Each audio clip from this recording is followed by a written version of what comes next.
Hey everybody, it's Mark, Cedar Creek Bottoms, and Farmstead Life. I got Joe and Pat Budd on with us today, and we're going to discuss a thermal that they captured up in LBL back in March when they went up on a outing, and they just out checking out some areas that happened to catch a thermal, and so we're going to discuss it and let them tell y'all about it in their own words, and we'll go from there. And one thing I do want to say before we get started is everybody be praying for Greg and Wanda and Abby and Colt and the rest of the House family. And because George White, or Al, as everybody knows, him passed away this week. So y'all be in prayer for that family. And of course, everybody else in our chat. I won't go through everybody's name tonight or nothing, but y'all know who all needs prayer. So y'all please be praying for them. So I'm glad to have y'all on tonight. And seems like the weather's finally calmed down for us behind us. So we'll get started. And whoever wants to go first, and however y'all want to go through it. I mean, I know y'all done been on 6 or 7 other shows and told stuff, so I know you probably done got you a rhythm going or whatever you want to call it. So I'll let y'all get started. Yeah. You know, it's one thing about it, Mark. You're one of the few people got to really see this thing up close at its raw stage, its raw form at Hollins. And I wish everybody would have been able to get down there and look at it. I was more than happy to show them, but it was something else. It was just a lucky catch, but it was one of a lifetime for us. At least we hope we see nothing like that no time soon. Right. But we'll start out. Y'all got a good thermal. There's no doubt about it. You got a good capture, and for the minutes you got, most thermals don't last that long, so that's another plus. And so I mean, it's a good thermal, and my opinion, I've told y'all what I thought it was. Mm-hmm. Well, sure. Thank you for your opinion too. Mm-hmm. Yes, that's our goal. Is this is what we want? We all agreed on doing. Is we wanted to present the evidence for you to decide for yourself on what you think it is, and see if we can learn something from it as a community. Right. And it can be a teaching device in the future with the amount of time. I mean, over 16 minutes of recording on this. There's a lot to learn. Yeah, it is. It's there's a lot going on during that whole 16 minutes. I think the part of the thermal, and running a thermal at night in bad conditions or good conditions, we learned every day, and we're still learning our equipment, still learning the conditions does to it.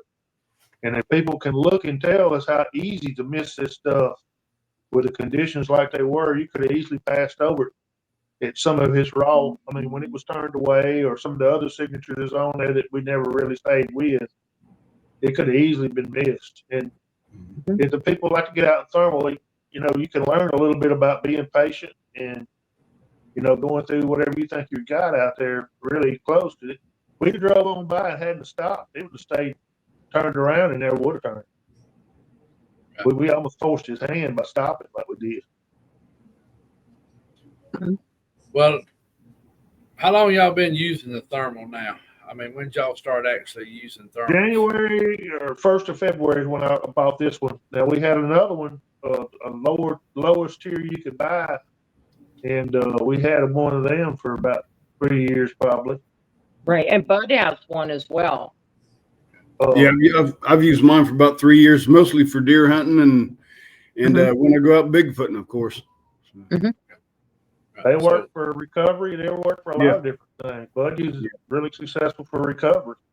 Yeah, this one we only had for like 2 months, but we were real vigilant. We were going out probably 3-4 times a week in the national forest, just kind of looking around, familiarizing ourselves with it, how it worked, what we were able to recognize, what we couldn't recognize, distance, just a number of things. We learned a lot from it. If I hadn't had 2 months of experience with it, trying to stay up with it, I might have missed it. I very easily could have missed it with the weather conditions and everything that went into play on that. You know, with that, linking it to your phone or your tablet, it's a big part of getting everybody in the game when you're in the vehicle. And it's you know, we went out, I don't know how many times without having it that way. You know, it was like, stop, back up, let's see what that is. But I could see it just as fast, and Bud could see it just as fast as whatever she was seeing. The camera itself's a little bit more clear than what it is on the screen of your phone, but it's a have to. If you get one of these things to link up, if you're buying one, look to get one to do that. Bud's would do that, and that's the reason why I went with the brand he had. And Stephen had one to do that. I went with the same thing. I got to looking at what he had, and I said, I'm gonna try something like that where it links right to my phone. I don't have to worry about. I was actually doing the controlling, and she just had to worry about visually. I mean, just keeping up with the subject. Yeah. And that's a big plus when you're buying thermals and you're trying to figure out what you're doing. And if you got help, it helps a lot to have it. Two people trying to help each other. Well, the thing is also we have been doing this for a little while. So what really helped is us working as a group too. And we have spent quite a bit of time together, you know, in different locations and out and about. So, you know, we rely on one another quite a bit. There's a trust factor there. And we work well together, which is great. You know, we're very open with things. So it's served us well in the past. But I know y'all.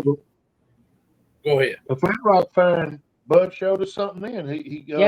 What he caught, we should have been on top of that. We didn't give our equipment a chance, and that let us all know that if you don't get after it when something you get a tip from a dog or anything, you're missing the boat. If something could easily been there, and that ain't the first time this dog has reacted like that in front of us. It's been many times we was there at Flat Rocks and this would happen. And many times we go and look a little bit, or he called the dog back, but we didn't really have thermals to do that with it.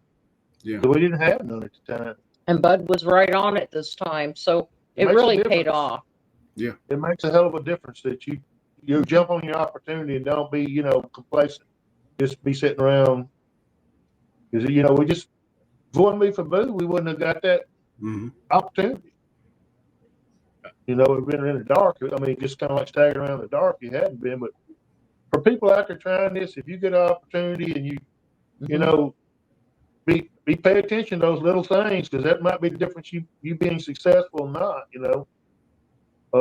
Getting out there in bad conditions like we were, that's a big part of it. The stars lined up that night for us and that weekend for this to even happen. To be honest with you. It had to be because it had so many variables that weekend. Yeah, going on. Mm-hmm. Well, if you want to go ahead and start it off by telling, I guess, how the weekend progressed, what went on, and I know y'all done told everybody, but we'll do it again. So, and no big deal. I mean, go ahead, guys. Go ahead, Bud. Well, originally we'd planned it for a month or two ahead of time. What's his face's group called, Pat, Joe? Mandible. Mandible. Yeah, Mandible. Research. It's something else now with Wayne, but we'd originally planned to go down for one of their meet and greets, and I called Pat and Joe, said, "Hey, me and Angie's going to go down. Would you guys? I'd love it if you guys would join us." And so we made all plans. We even rented a cabin, and so. It was supposed to start on Friday afternoon or so. So me and Angie couldn't leave until Friday morning, but Joe and Pat left Thursday. Well, I get a call Thursday night that they canceled it due to the weather outlook because they was calling for real bad storms, tornadic storms, And so I called Joe and Pat. I said, hey, I'm guessing you're probably already on your way. And Joe's like, yeah, we're already 2 hours into the drive. I said, well, they canceled the outing. And he goes, well, what do you want to do? I said, me and Angie's going one way or the other. We've already made our plans. We've paid the cabin. We're going. I don't care. It's just the way it is. And Joe said, well, heck, we're already 2 hours into it. We're joining you. So yeah, we all showed up and we got there Friday night for us. And Joe and Pat and Jody was riding around. And we took the road to the cabin, and we got within a mile of the cabin, and all of a sudden, one of the great big trees had fell down over the top of the road. So I finally got a hold of Joe because we had to drive back out that small road to the main trace there. And I finally got hold of Joe. I said, Joe, there's a tree down over where we got to go. And Joe said, well, meet me back where you was, and we'll see if we can't move it out of the way. Well, Joe happened to have a saw, thank goodness, in his truck, and he chopped the top part of the tree off, and where I could drive the boss's pretty little car around there without tearing it up too bad, or I'd been dead. Yeah, you've been in trouble if you scratched. Oh yeah. So, but yeah, we got it around there thanks to Joe and his saw he had, and we made it to the cabin that night. So, and then apparently they was already driving around that whole evening, wasn't you guys? Looking. Oh yeah. Okay. We didn't miss the opportunity. We got Jody during the day. She got there sometime around a little after dinner, maybe. So we took off, went looking on the lake shore for tracks. Just the way the weekend worked out for us, that Saturday especially, one real bad tornadic storm went through, and so we looked at the radar and was like, well, they're saying it could hit us or it could go around us. And Joe's like, well, let's go. I want to go. So we took off and we hit it perfect. I mean, just as that storm went by, we hit that gap, 3 or 4 hour gap in between. Because once we got back to cabin later at night, a few of us were woke up for them real high winds hitting that cabin. It's a good thing we was in a cabin, I'll tell you that. Mm-hmm. Yeah, pretty strong it made winds. us feel a little more comfortable, that's for sure. Yeah.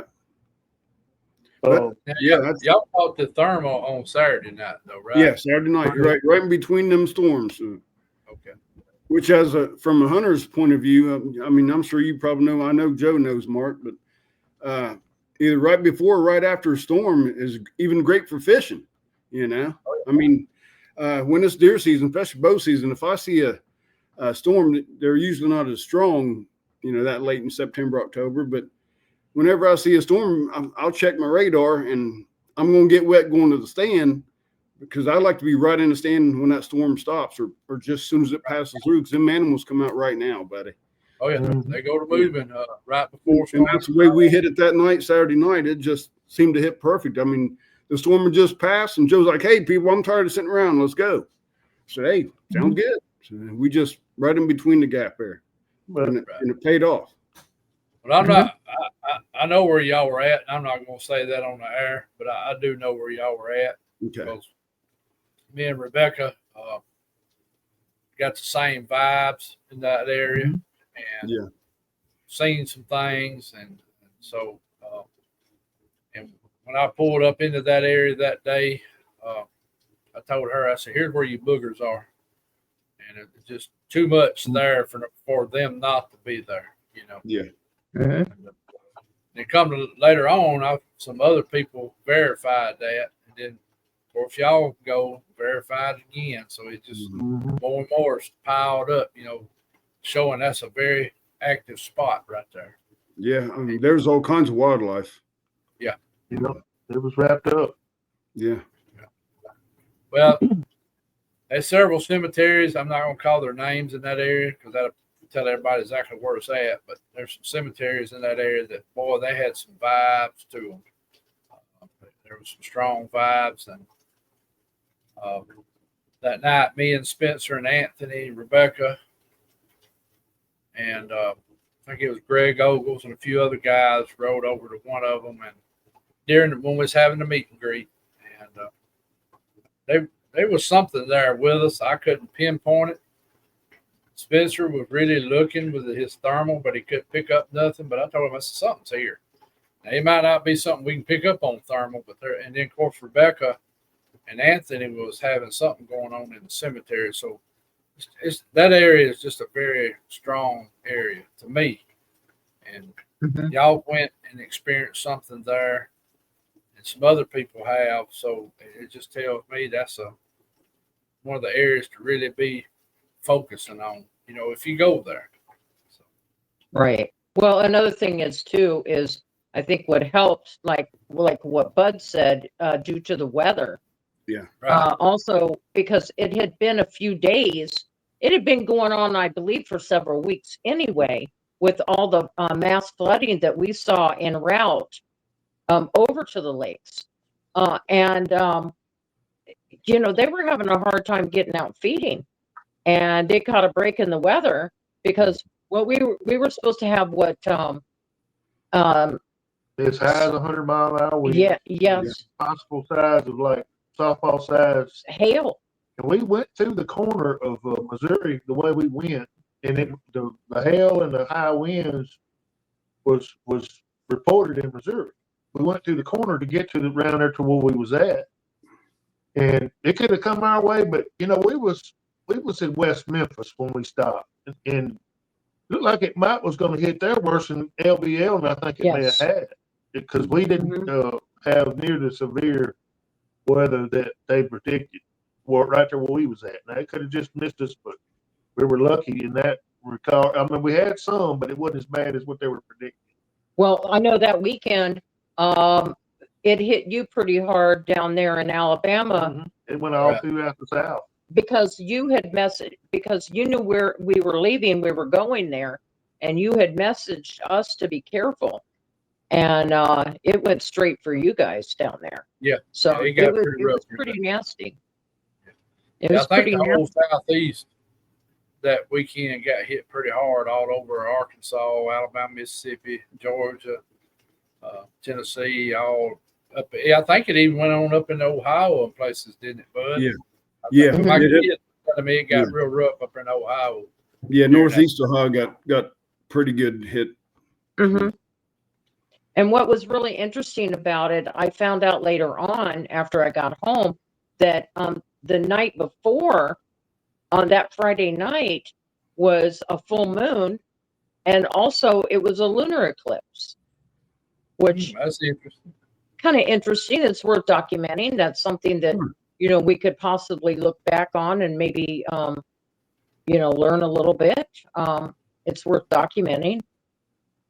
Due to the weather and everything else.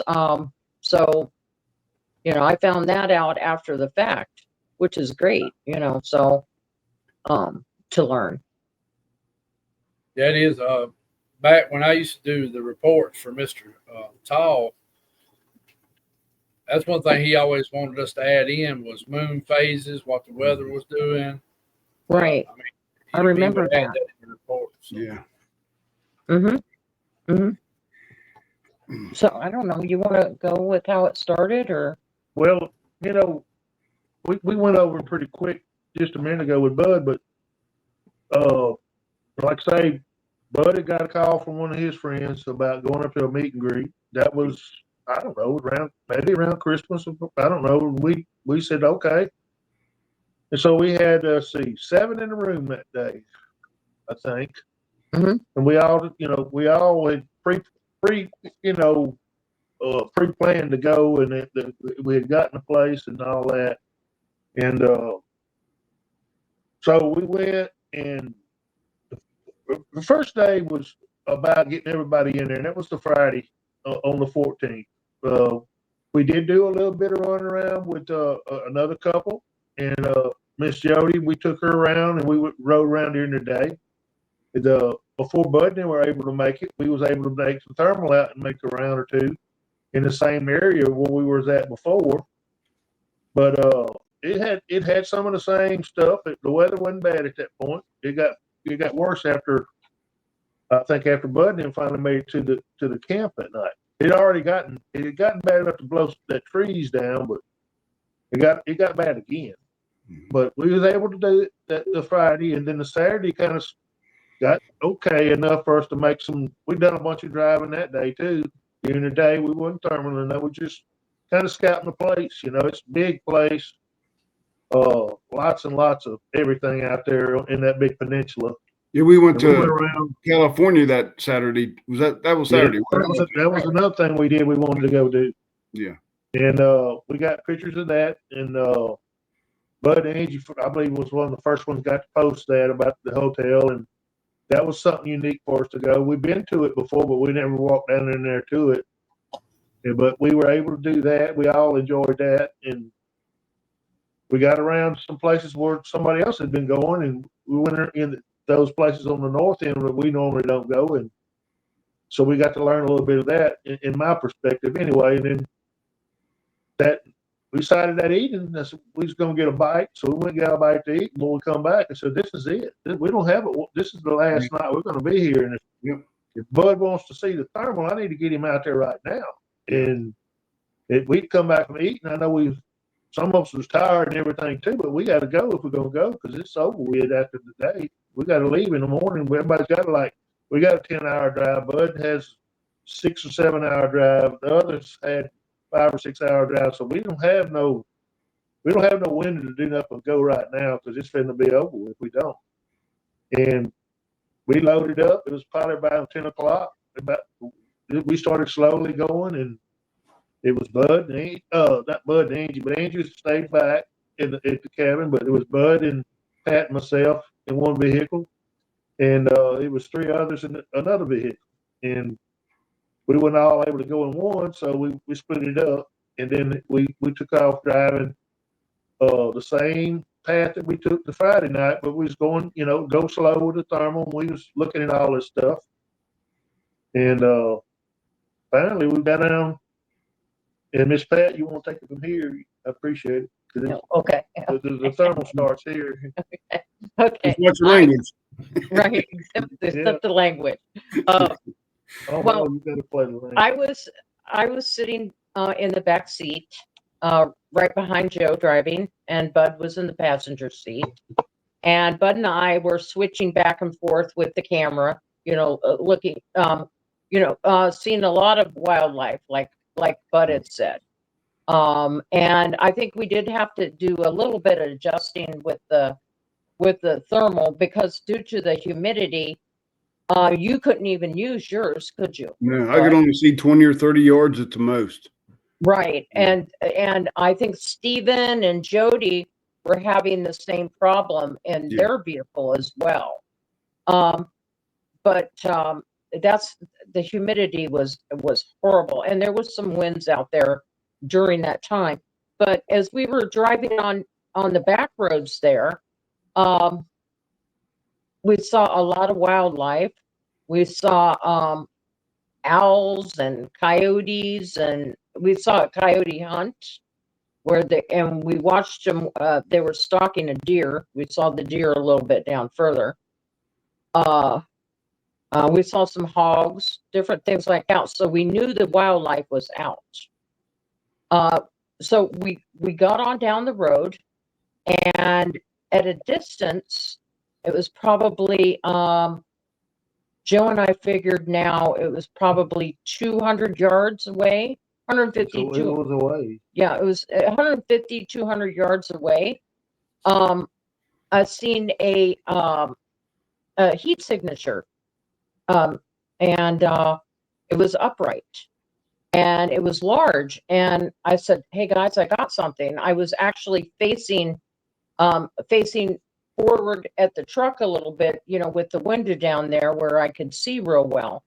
And just at a certain point and an angle, I was able to capture this. And it was a pretty nice size heat signature. And we saw it moving. And like I said, with the Wi-Fi capabilities, Bud and Joe were able to see everything that I was seeing through the lens, which made it fantastic. Well, I mean, what a great thing they have now. Yeah. And they were able to see everything that I saw. So I knew I had locked onto something. So I locked onto it.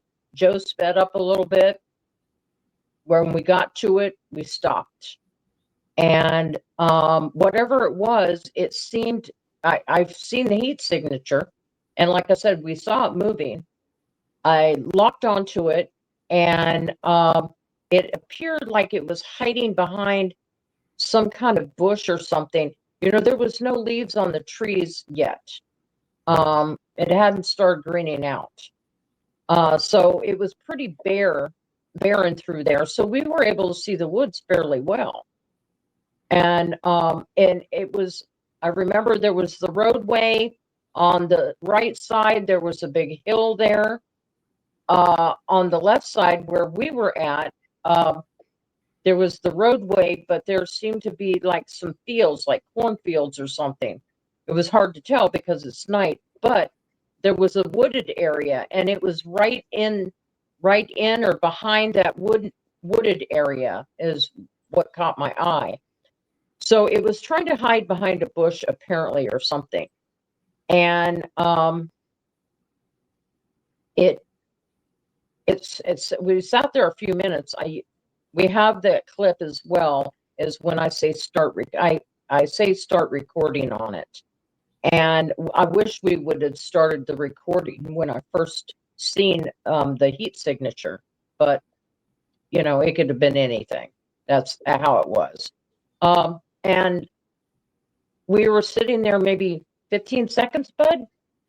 I'm thinking 15 seconds. You think? It was very short period of time. And excuse me. And all of a sudden it turned around and it squared up at us. Took a step down and real methodically started turning. It stepped at us like, here I am. Yeah. You know, here I am.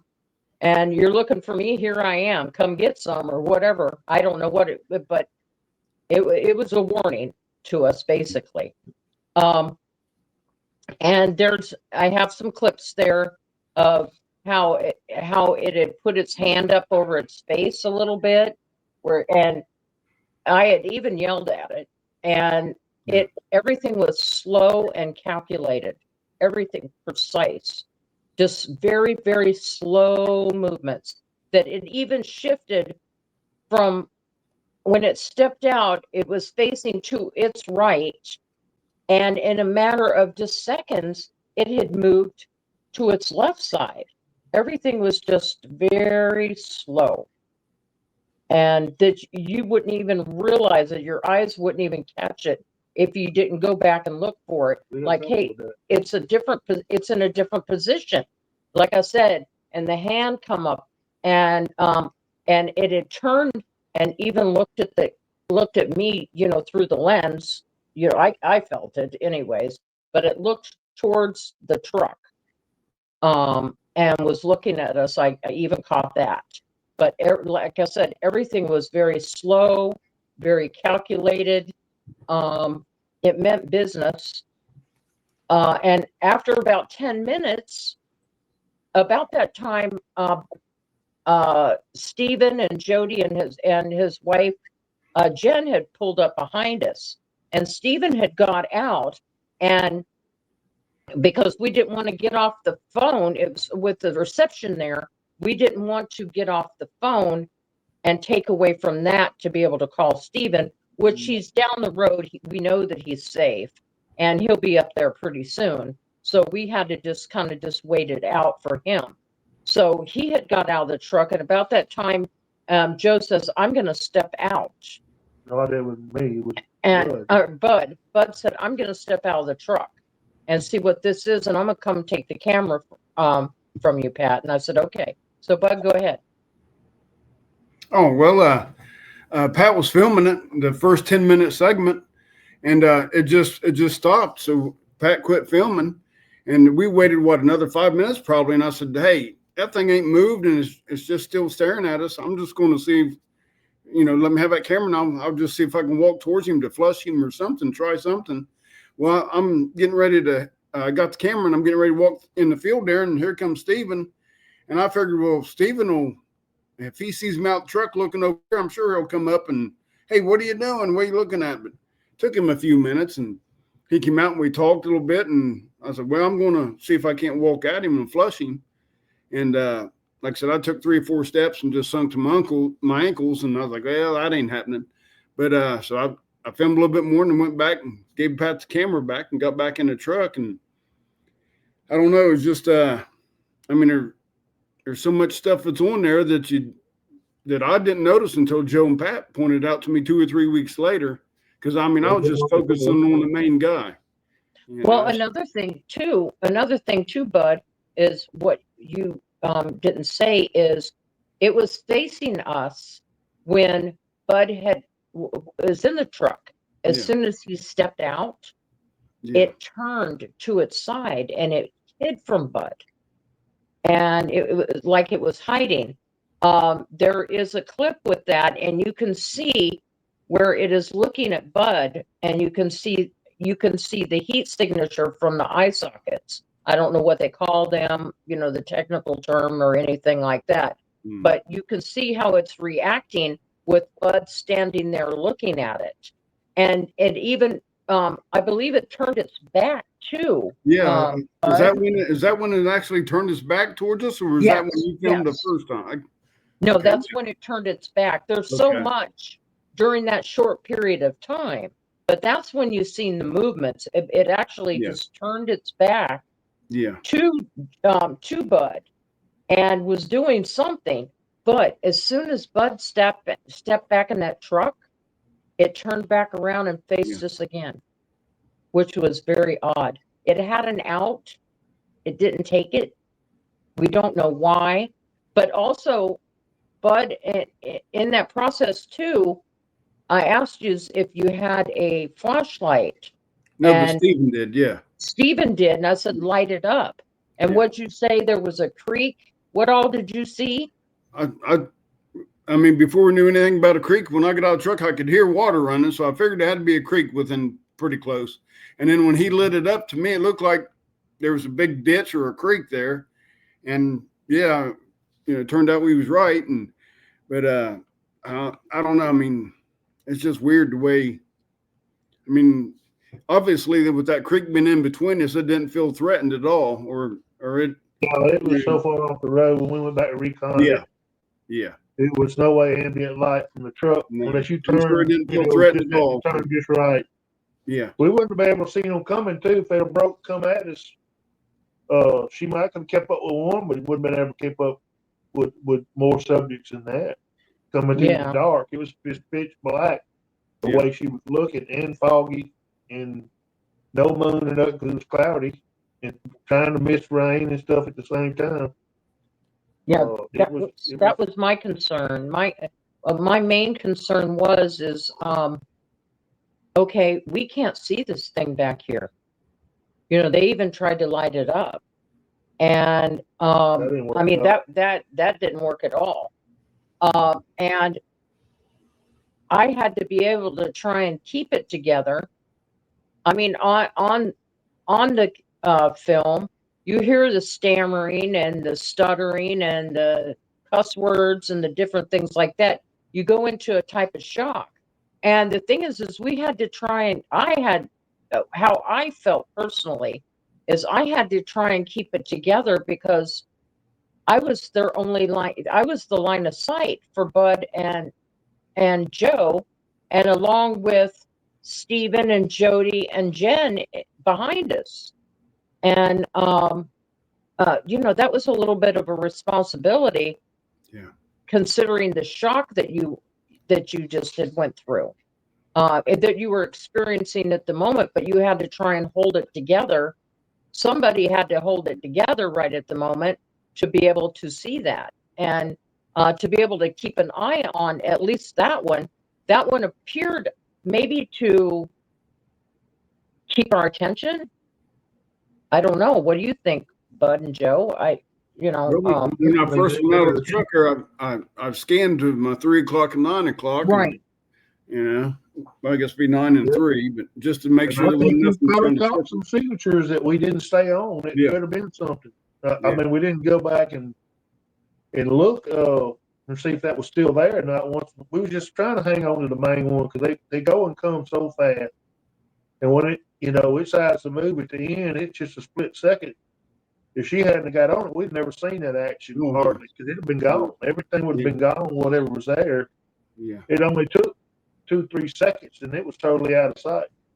Right. And And it wasn't at a run; it was just walking at a big pace, whatever their big pace is. They just moved out quickly. the important thing was, at the moment, how I felt, with on top of that, experiencing all of that, I think is what probably helped keep it together is, but we all started trying to document, through the camera on what we saw. I mean, Bud did, Joe on what he saw, and Bud on what he saw, and what I was seeing through the camera as well. Some of it maybe even was a little bit different, or we expressed it to be a little bit different at the time, but we're just shooting from the hip at this point, trying to get that information documented into the camera, for future reference before Yeah, it's all We don't know our area well enough to know the signs. right. And they, Pat and Bud got some reference points for us to look for to do a recon. We wouldn't have been able to do any recon really to a point, but they helped narrow it down a good bit by finding what they, and that happened. And we got back on the creature, and I'm starting to let off. I said, well, I'm gonna ease up a little bit, see if it'll move. Well, it heard the brake, I guess, let off, go to squealing. It was already done moved. Like to me, it was already on the move, and then it was just a little bit. It was gone. Yeah. I mean, how deep was that creek?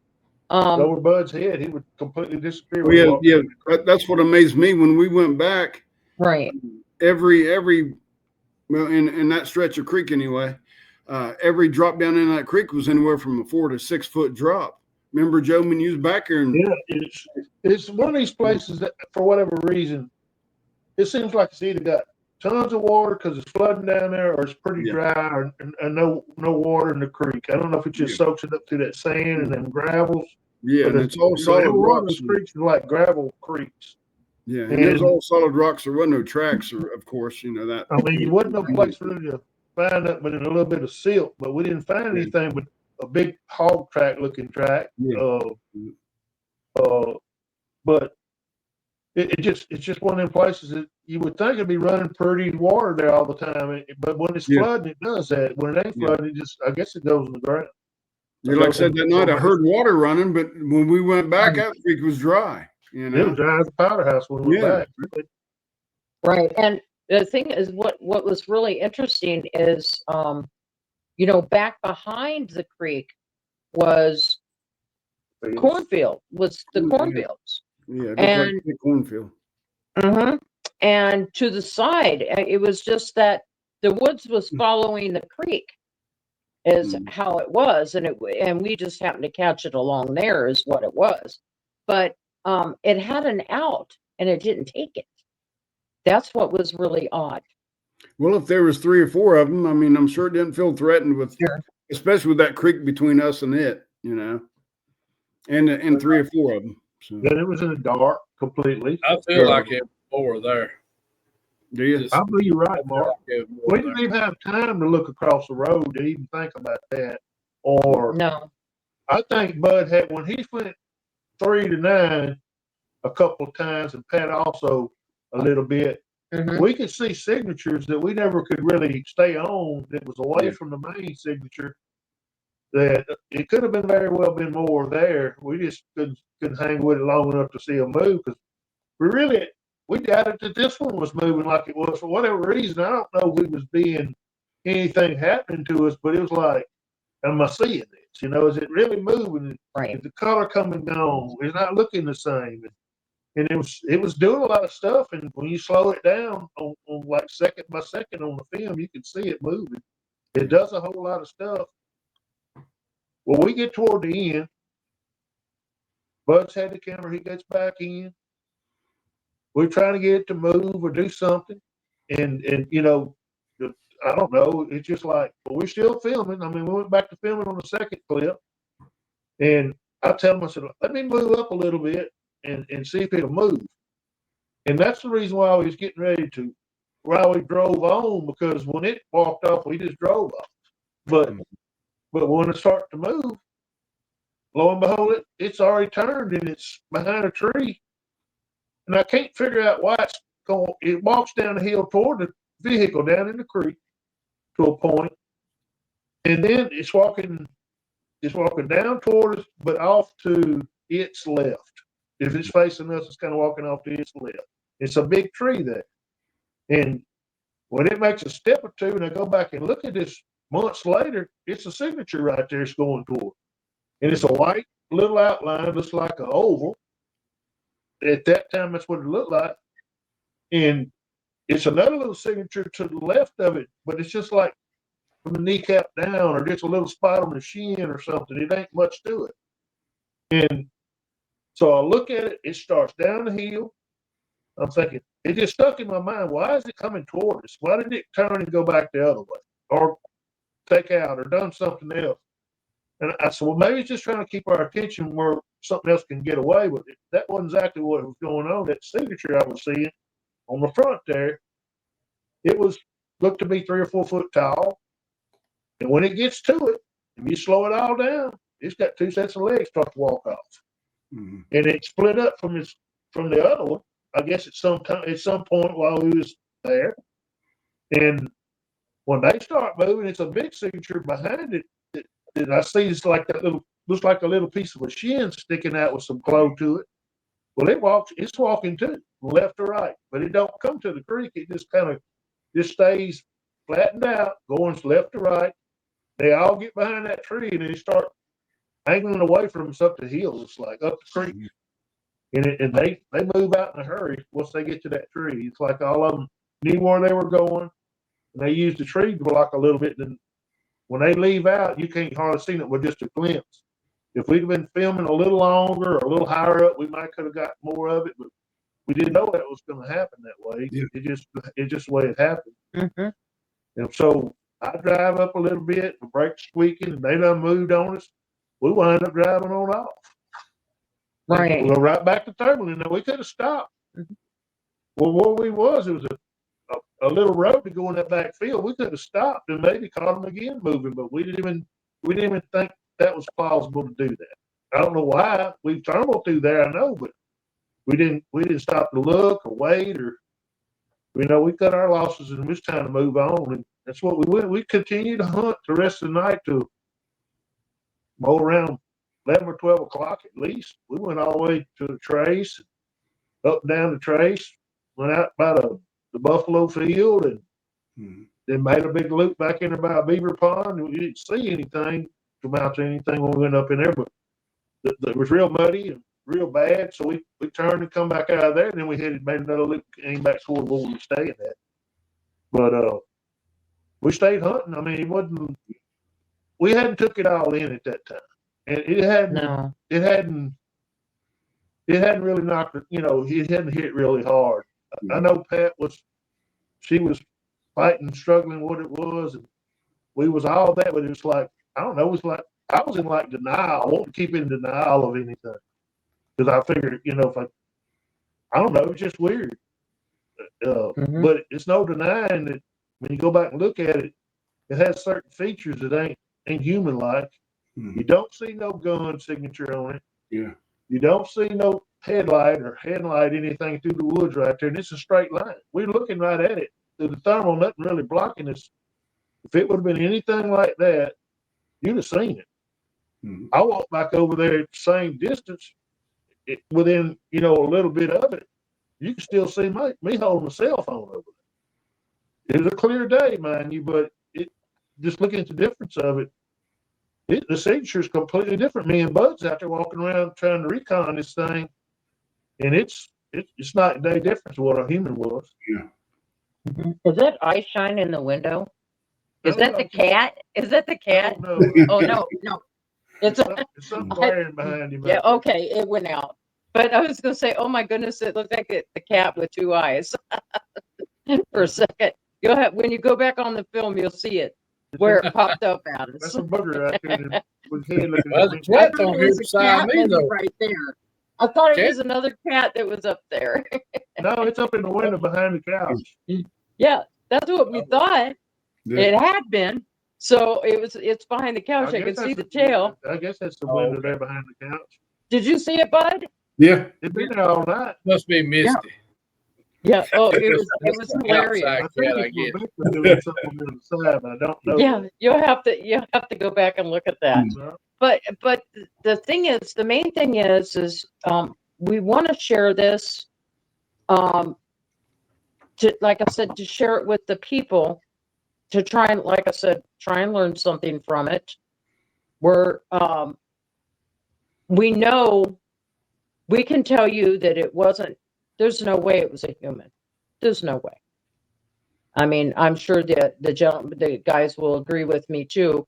Where we were located, due to and the weather Mhm. and the there'll be time three of night. signatures at the same time on the move. Yeah, it's after 10 o'clock at night, and the weather was so severe. I looked in a natural place a vehicle would have been parked if he was out shining that back field doing that. Yeah. And it was nothing at that dump where me and Bud come through there when we reconned it. Nobody had pulled over there. They couldn't have got across there anyway with all that water in there. Yeah. But you know, any natural place for somebody to be parked there or anything, it wasn't no place. I mean, we didn't see anything. No, they wouldn't have been able to even I drive looked- back in there. I thought the same thing, people. I looked, you know, I was looking for, well, it might be something right here we're not catching, but it wasn't. So I mean, it's just one of them things that, you know, and so I heard somebody the other night, they was talking about some folks that caught some stuff in Alabama and they was really giving them a bad time. You'd be surprised how hard it is to get any of this stuff off the ground, even people to take a hold to it. It ain't like they come running to you like you found a lost diamond or something, a diamond mine or anything like that. It's not what you think it is to get this stuff. Even though you got something that may be a catch of a lifetime, they just think knocking your door down with barrels of money to get to finding out what this stuff is. right, and it's really a lot harder to get that information out there and to be able to tell your story. With the better the evidence, the harder it seems to get out, to be able to get it out there. It's not credible. You follow me on that, Mark. Yeah.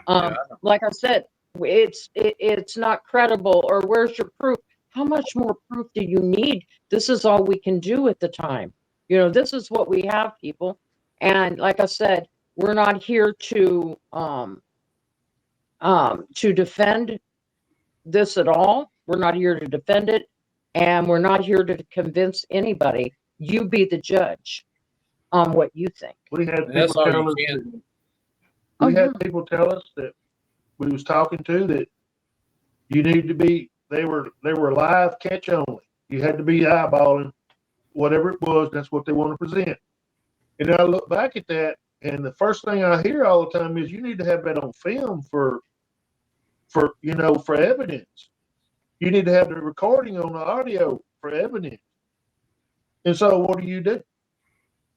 Right. This cat's saying one thing and everybody else saying something just different. Then you figure out people have problems with what you got because they didn't catch it, or somebody else has got it first. Or it's been a ride. It's not been what you think it is. Right. Wow. So I mean, the thing is like I said, who are we saving it for? If we can learn something from it, we need to work together more as a community and share things. I don't want to hear, I got something like this, but I'm not going to share it. Well, why not? It's the best one I ever seen, except old Joe Blow's got one in the gun safe over there. He's never let out. Right. Or, you get those kind of comments, or, like I said, you don't meet our criteria because it wasn't a visual sighting. Come on now. So the thing is what I want to say is, if you catch something, just go ahead and enjoy your catch, and enjoy that, and don't expect to be able to be welcomed with open arms, is how I'm going to say. I don't know how else to say it. That people are going to be knocking your door down, wanting to share it, and hey, we got something here, and the support. You're not going to get the support you thought you would have. We have got very little support. You, Mark, have been one of the people. Been very great. About it. Very great. Pat Rance has been exceptional, and Flat Rock, and Bud, and and Angie, and things like that. I mean, so the thing is don't be discouraged. Just keep moving on. Just when you get that, you can share it, but and don't be discouraged if somebody says, "Oh, well, it's not that," or "Don't prove it." You know what? We catch it too. Even with this, and we took the best clips that we could do, the best clips that we could share, so you could see what we saw without all the rambling and because we did try our best to lose it, right, Bud? Yeah. Jerky filming and all that. And the talking and the Vehicles still cursing. running the whole time with the brakes on because we didn't really think that you was ever going to see anything that long in one spot anyway like that. Right. There ain't no way you usually catch it. Everything, people say, if you see them and they see you know that you see them, they're gone usually. Yeah. But that's true. And I mean, Pat, the corn patch pictures. Right. I mean, you and Miss Bama, caught that, and a lot of people ain't paid that no attention, which don't really bother me. I mean, I know it doesn't bother me either. Yeah. I It doesn't bother me that. I mean, you think about things, but you have to just let it roll off of you and keep on going. Sure. You don't let it discourage you. But right. My deal is anytime I keep finding something, I'm gonna take pictures of it or video it, and I'll show it. And hey, you have to make up your mind if that's what you think it is. I'm not going to argue with you, fuss with you about it. Here it is. And that's the end of it. So, but when you get out and you go do this, the thing is we go do this and we do this with our friends, and we have a good time. We eat well, we sleep, we laugh, we joke. It's a win already before we ever do anything. And if we get something, that's a plus. That's a plus. And we seem to get very lucky. Bud, we seem to get very lucky. Yeah. Sometimes we mess it up, but we get lucky. And we're all, the thing is there's always at least the 4 of us or 5 of us or 6 that can back one another up on it. We know within ourselves what we caught. So it really doesn't matter what people are going to say. Not everybody is going to be as positive and expect it when you show it. But show it anyway. Show it anyway. I mean, we might keep somebody getting killed out there. So many people we've been told that died in vain out there on that property.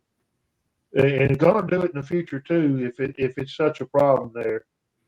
And these things could be multiplying, and it might be a hell of a lot more of them coming up in the near future being seen. I know Mark had told me the first thing he talked about it, and I said, man, I can't grasp this other, much less this right here. I'd heard it talked about a little bit, but I never have been in that camp. But I can't say that now.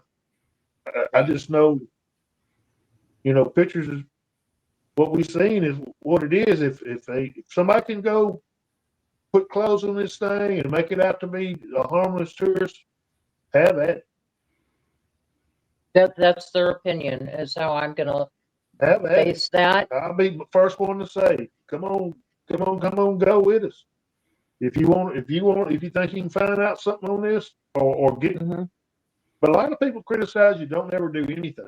They don't go out. They don't do anything. Well, your thermal ain't good enough.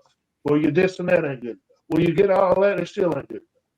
Yeah, the negativity that goes with it, expect that.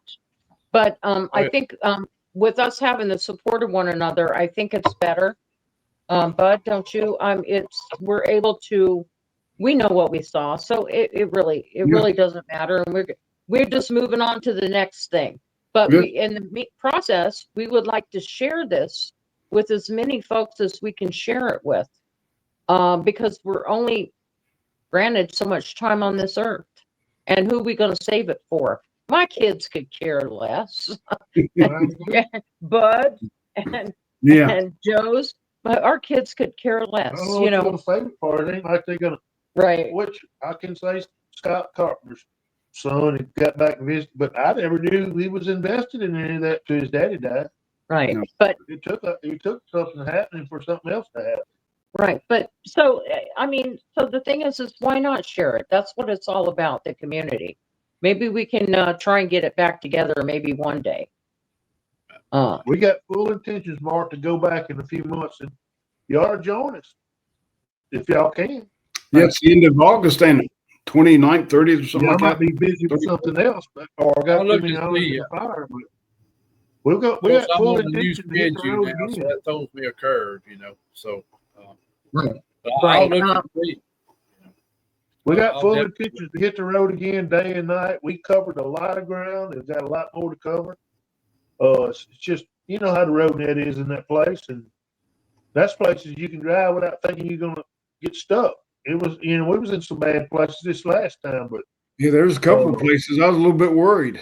So, yeah, Oh yes, we could have easily been hung up back there away It'd from still be bad. miles away from anybody. but at It's least, still we was in a truck. Don't You know. trust Yeah. the Ford coming through though, bud. Right.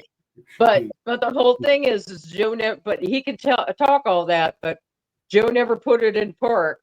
His foot was on the brake. Thank Well, I was on the goodness. gas too. Oh, It you're talking was- about, I'm not talking about. I'm talking about when we was out and about. But yeah, you talk brave now, but his No. foot was on the gas. His foot was right there. Well, I mean, it wasn't no use to put on the brake. I didn't even think we was going to be there but a second. Right. Yeah, I But, believe I told Mark down at Hollins, I said, man, what is it with you Southern boys? None of you inside trucks. Mark says, yeah, we got Dodges and Chevys. I said, that's my point. He got a truck this time, though. He got a nice truck. Yeah, I seen that. That was real nice. He's got what he needs for the job this time. Yeah. That thing's a house. It's a house. Yeah. Yep. But y'all ready? But it's a doing house. something. Ain't no doubt. It's pretty. That old input keeps the wheels burning off of it too, don't you? Yeah, we haven't been driving it that much. She's drove it some this week because my car has been giving me a little trouble. We'll put some new tires on it tomorrow and a few other little things. So I drove her truck to work. But I didn't want to carry that up there and get it scratched because there's people up there that hit your doors and Yeah. you know how they are. So That's where it usually goes. Oh, you know what? Okay, Bud, here you go again. Okay, we went back. We never even told that. What's That's that? all we found it. Oh, Did yeah. we A talk month about later. it? Yeah, I mentioned it a couple of times. Yeah, I didn't go in detail. Yeah. We Okay. went back a month later. Go ahead. Pat. No, no, Go you ahead, didn't Pat. know how far it was. We were thinking maybe it was we're thinking 70 yards. Bud called it when we were there. He thought Right. the animal was out there about 70 Yeah. yards. Yeah, when we went back, I took my rangefinder. So, and yeah, I was right on the money at the gas. So, yeah. Yeah, it was close enough for government work. Yeah. Right. People wanted us to do that, and they asked, "Why didn't you go right? Why didn't you go right after one walked off?" Well, I mean, you want to walk back over well, there. just like I'm you just said, Joe, saying, we had all of us had to leave Sunday morning and get back home. Right. Being that long of a drive. I promise you, I walked right out there within a few yards where this thing was, with nothing on me but a flashlight, and we was messing around in the woods, marking some things, and trying to just do some recon about some stuff. We also did it during the day. We went back through there during the night. We didn't have any gun or any of that mess. But y'all can do what you want out there but in the real world, it might pay to defend yourself because there ain't nobody else is coming. Yep. I hate to be that way, but you don't know what you're gonna run into in this world. Yeah. Right. I'm not saying we could have done anything with multiple creatures at night coming at you either, but I felt at least I had a false sense of security and have no security. Yeah. Right. Well, Right. And it's really important though too. I I was always one. Well, I don't know. I know Angie is messaged me the other day, last week, and said it worried her that Bud went out there, and I was always one to say, "Oh well, just film me as I'm being carried off." Well, you know something, I got a great reality check on that day. That night, I got a reality check, and I'm sure Bud did too. Angie did as well. Like, hey, Joe did. You know, Might not want to be as brave as we have been in the past. Yeah, I mean, I told Angie, I said, we was talking about getting lucky. I said, I should have been killed probably 8 or 9 times by now in my life. So wish you luck. pretty soon my luck's going to run out, but hopefully get one film. Right. well, I don't want somebody bringing Always- him back with you in his mouth and want to tear us up too. Well, hopefully you always took your pray foot off before the you brake go and out. skedaddled. What'd you say? You couldn't see Mark? it coming, bud. always pray before you go out. Oh, I do. Yeah, Exactly. I pray before and then after we get back. Exactly. Right. Exactly. I mean, walking up another thing we can talk about if you want to just for a second. Walking up on that mountain over there at Hawks by yourself, man or woman. You're way away from the truck. You're way away from safety. You're way away from anything. It's not necessarily a good idea to walk up there by yourself. I know, Joe, but I mean, being a hunter, I mean, I know we closest- went through places all our lives without well, the nothing. closest I ever feel to God is when I'm out there in the woods in the middle of nowhere by myself, and Exactly. that's just when I'm in The problem is, Bud, best you won't be of by my yourself. life and the most serenity, most calm, and that's when I talk to God. It seemed like he's sitting right there. I know. I went up there by myself too and went sit on Yeah. a log and enjoyed the cool breeze. Yeah, But then I don't want to go find Miss Jody up there, in bad shape over something. yeah, I understand. I'm just saying I've Well, always I know enjoyed it's that. natural to go out like that, but Yeah, that's what I looked at going from Hollins to, not Hollins, but at LBL cutting across some woods. I've done it all my life walking Yeah. out there. yeah. But that I've don't mean always it's a enjoyed good it. idea. And, yeah, I mean, just getting out of bed, going to work, you're taking a risk every day. So you might as well try to enjoy what you can when you can. Yeah. Right. You know? Exactly. Just, I guess maybe what the message I want to send is, just kind of be careful. Oh, yeah. Be aware of your surroundings and be careful. Because as Angie and I were talking last week, there was 2 people that were found around the lake Yeah. over there that came up missing. Yeah, she Not told one, me she was but going to 2. text you. Yeah, there's 2 of And them. it was exactly on March 14th when they came up missing. And we were there March 14th. Yeah, We were there on that night. day.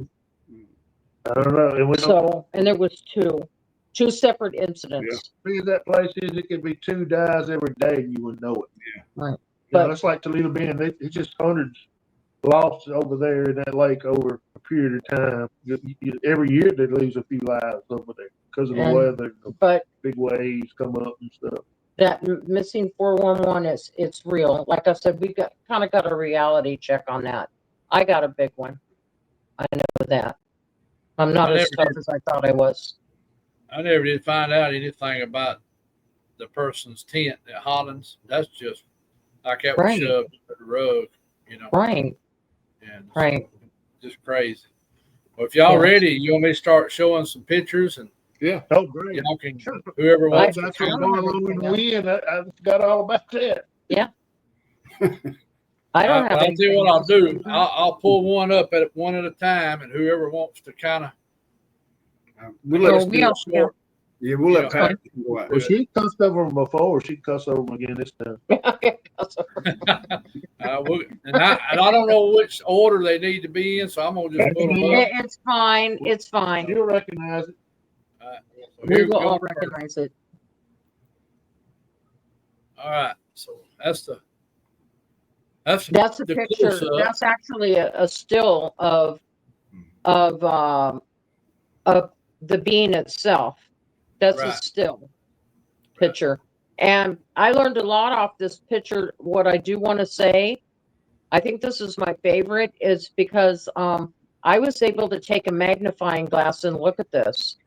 And I learned a lot about what I was looking at, because I was trying to figure out exactly what I was seeing. And if anybody has a magnifying glass, put that up and look at it. You can see a mane, and the arms are long, and it looks like what is that? Dr. Seuss, the Grinch. It looks like his fingers, how they come out with the hair to a point, which it's holding its fingers like this. I don't know how many it's got, but it's all very. It has a lot. This photo has a lot to tell, and if anybody can learn, has got something to say, can or can add to it, please put it in the comments so we can all try and learn from it, or if they've experienced or seen something like this as well. Yeah, I see a lot of stuff in that picture myself. Yeah, you and I had talked about this picture. There's a lot of different things. It's a lot of stuff in that. Yep, you're right. And I hate to say it, none of it don't look that human. No, that doesn't look human, It and don't. It it don't. doesn't look like a Bigfoot either. No, It looks like a dog. unless it's some kind of different version that we don't know about. This is what they call the bear man or a good way. But I don't know. to me, that looks. The pictures I've seen of other people's dog men that they've got pictures of, and the one in my corn patch, a lot of people don't realize it's not just boogers in that corn patch. There's one with ears and a snout in there. Oh yes, and I agree. Mm-hmm. And that's, to me, that's what that is. But yeah, of course, that's my opinion, and it's my opinion too. Joe and Bud have different opinions. No, when you walk in the cornfield, was it been 2 years now? Or is it 1 year ago? Do what now? Is that 2 years ago or 1 year ago? Actually, that's going on 3 now. Okay. Well, yeah. I remember when you walked the field and you said, y'all get a look now for what's going on here. That's when we really started honing in on everything. Right. And we knew you had been boogered by something. We didn't know exactly what. Right. And we got to really looking hard then in the field. It was plain as day. It was there. Yeah. It's special. It was a special catch. So if this picture has a lot to say. Oh, it does. There's a lot right here going on, right through here, right there. There's some stuff down in here that I can't make out here, but like you was talking about, you take a magnifying glass, it'll probably pull it in what you're really looking at. Right. Of course, right here definitely looks like something. I know. It's crazy. It's crazy, isn't it? Yes. Yeah. And that's almost like that's skin right there. Mm-hmm. So there's not much hair in that area, Mm-hmm. And so definitely, definitely that ain't human. No. Well, we'll go to the next picture and look at the next one. See what we got here. That's Bud. He's. All right. Oh yeah. I use that picture to reference myself when we was trying to recon everything in depth ways, how far back it was, and it's further back than I think I really got. I think it's further back a little bit than what I was, or it's showing up different. Either the truck's in a different place too, but that's it at 2 power. About the way it looked when it first made the turn, and maybe it's got something in it. Maybe it's holding something that it wasn't in. I'm not sure, and I'm not sure if it's in the same identical place when it first turned, but it's close. They're trying to get a size comparison, is what they were trying to do, and this picture, and they use this picture as a reference. Yeah, more so. All right, well, that big tree to the right there is where they all disappear from, or try to get away. Do what now, Joe? I was saying that big tree on the right of the photo is where they're all trying to get to kind of meander up behind it and get away. Right. And that's what they use for cover right there at the end for a little while till they're gone. And now here's another good detail one. Mm-hmm. That to me just tells it all to me. But None of these pictures, I took these pictures personally. None of them have a filter on them. So, you know, you can go from there. We were seeing that the very first. Well, me and Bud was watching the phone in the truck, and I don't know if it's the first time I got back home with it, and I seen it, and I kept telling her, I said, "It's got ears," but it was only there for a microsecond. It seemed like the pixels changed, but it's got ears sticking up, and then it looks like it's got a protruding nose and jawline and stuff. But Pat was in denial that she was really wanting to make it out to be a booger, and it just didn't have the same characteristics that I thought. I'm not no booger specialist by seeing them by no means, but this didn't look like a booger's outline to me either, Mark. It looked like something different from that. I put many hours into this film, looking at this because it was just haunting me.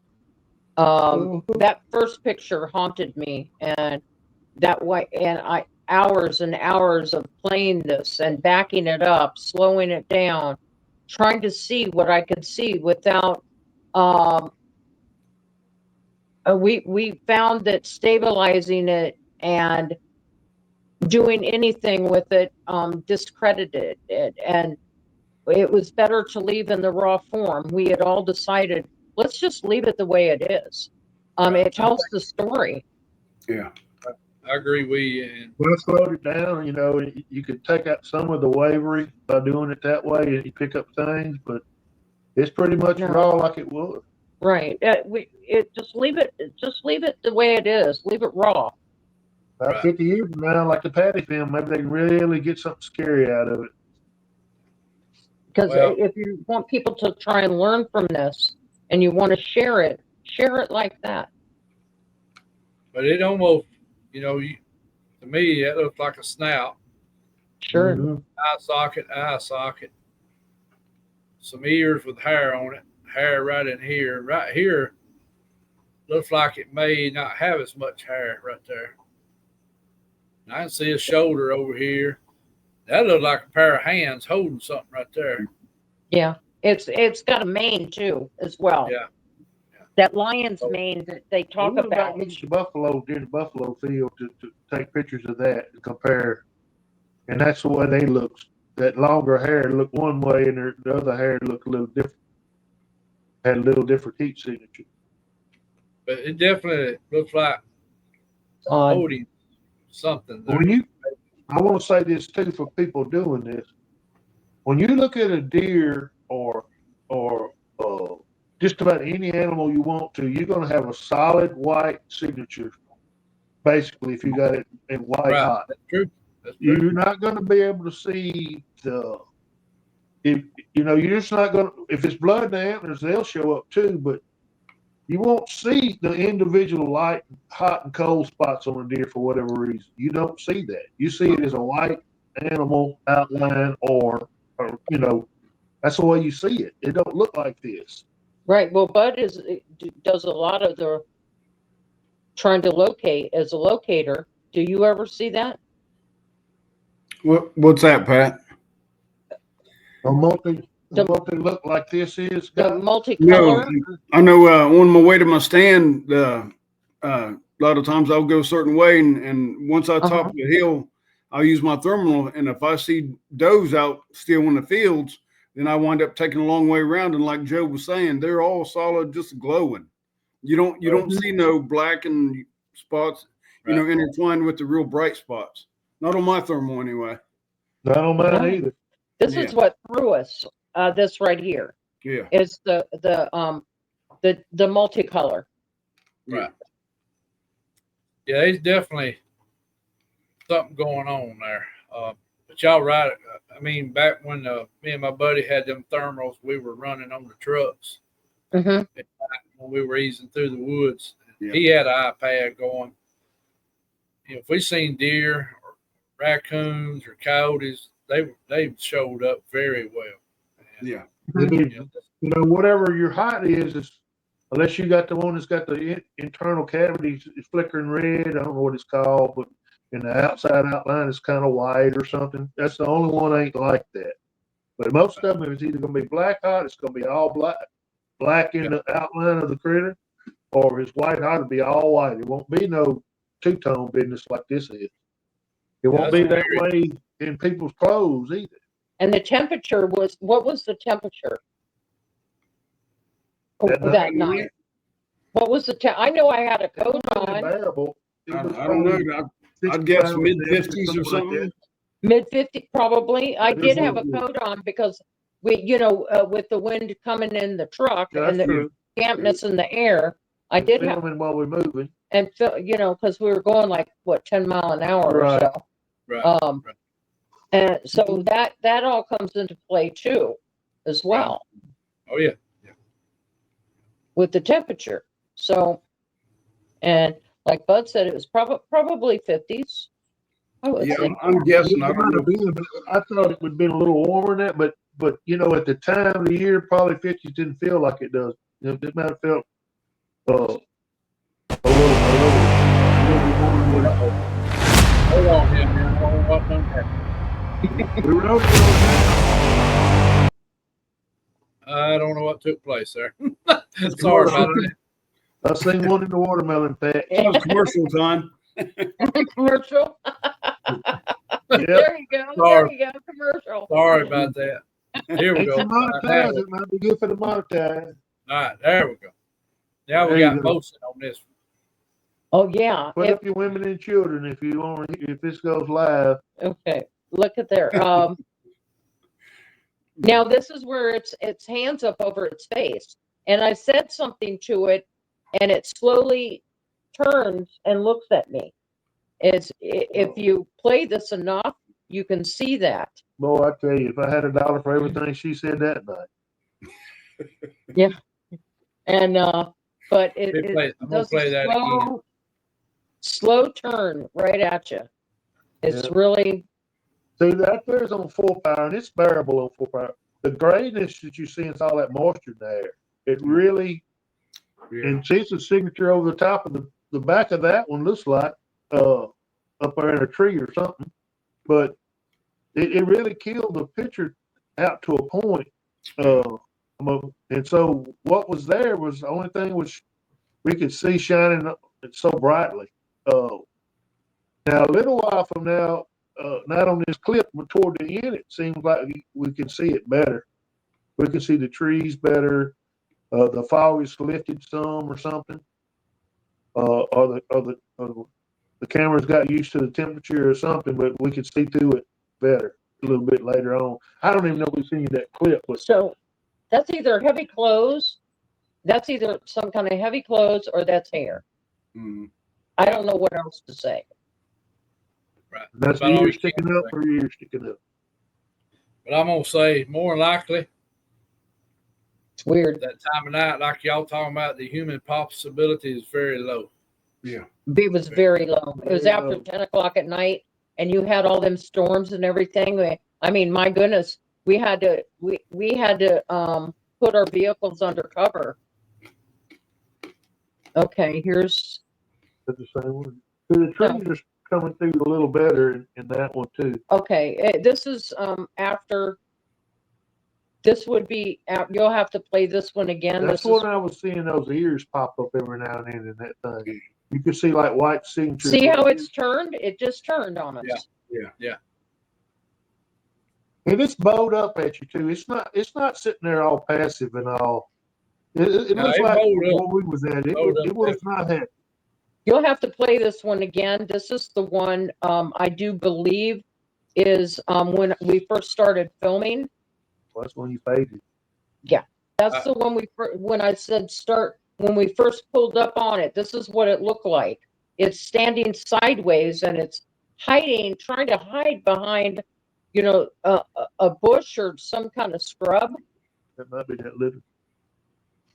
I think, well, in my opinion, what happened, it realized y'all could see it. Yeah. Right. I I agree. think so too. I think so too.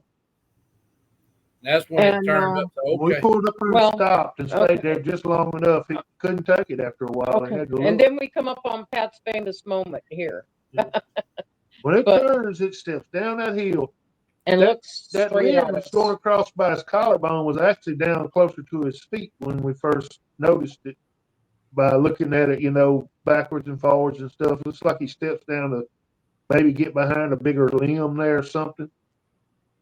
But you can vaguely see like the head ain't round on the top. It looks like it's got ears sticking up to a point. Yeah, it does. It ain't a And, round head. It It's hard definitely to ain't a round tell. head. Right. There's a lot to see, on these.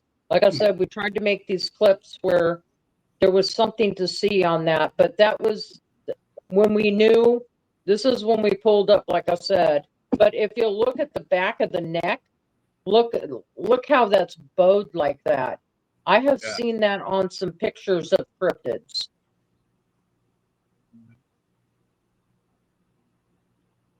Yeah, that's definitely that ain't no human. No, it's I'll go out and say it's a cryptid and everything, but that's where it turned around and it was letting us know right there. Yeah. Yep. We wish I told we y'all could have that got it bowed better. up at you. Oh, it bowed up. It looked down into. I'm looking through the lens, and I even said, "This thing's looking at me." It looked down into my soul now that night. We were told that they could see right without any problem. See what we had at the. You can see it turn, see it shift. It Yeah. shifted the other direction. See, everything was slow and very calculated. It with the took film being hours herky-jerky, you couldn't tell it really. It took hours to be able to see it all. There was so much, but it shifted completely a different way, and everything's slow and calculated. Right. So there was movement, but it was so slow. Yeah, We it was. couldn't really It was. absorb it was moving that way. I think it finally figured out y'all were looking at it. It went, Oh, wait a yeah. minute, they're looking at me. They're seeing me. Right. It looked that way, didn't it? And we didn't know That's- it was us. We just thought it was one. Okay, Bud, this is yours. He's looking at you. He's probably saying he ain't never seen a human that ugly. Right. This thing was looking at Bud That's here. moving right now. Bud was moving out of the back. truck. Bud was out of the truck. Yeah. Yeah, that's when he looked like his back was to us, I think. Right. He's turning his back, so you're getting ready to get back into the truck. Yeah.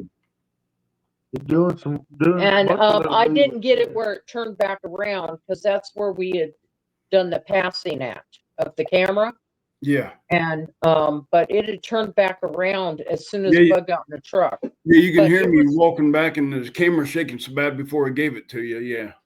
Yeah, look at the eye. You can see the eye sockets and everything. Something sticking up there in it. Uh-huh. You see the eye sockets. There's something on the abdomen's lit up. Yeah. It's standing sideways. It's by a tree. You sent the last clip. It's and it's got a big head, whatever it is. Yeah, it's got a big old head on. Mm-hmm. And it has that like bow behind its head, in its neck area there. This was what I thought it was.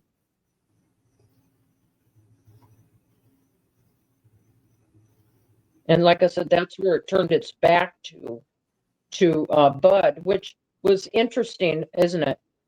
For it to do that with Bud when he got out of the truck. Right. That's definitely interesting right there. Really. Yeah. So I think we got a couple more here. we when it gets down to that's when it's going to do the That's where it walk-off starts right walking there. off. Yeah, and then the big one's coming behind. I didn't see that little one for months. I just didn't know why it was coming toward us. Yeah, it's still you know, most of the there. time things try to get away from you, like they did it right there when they passed the tree. But you can see vaguely the signatures going out to the right, going up that hill or up the bank, I got it. and going away from us. Yes, it I is. think Mark has That's studied it. this one a lot. Yeah. This picture, this film You right can here. barely see Like that big that? one on the left. Yeah. And then you can see the little oval shape right there of the little one. Yeah. And then when they start moving, the little one moves first, slightly first. And it's walking off just ahead of it. And then it walks off. Looks like the signature's going up from down in the creek, Yeah, going it's up still the there. bank down there. No. See, there's one thing I'd like to point out. There's a lot of people that watch us and tell me, say, man, but that one on up the hill from the main one is, man, It's he a looks little pretty big. big. I'm like, there ain't no hill there. That thing has to be even bigger Right. than you think If because it it's all ain't two flat of them ground. walking off together, it's huge, whatever it is. Yeah. I got I it. mean, there is no If hill you there don't behind believe, me. if you believe Yes, that's it a is. person, if you That's believe it's a it. person, then whatever that signature walks off behind it, Like that? left or right, it's a lot Yeah. bigger than the Okay. main character is. Yeah. So, do you think it was walking down into the creek, Bud? Had to be.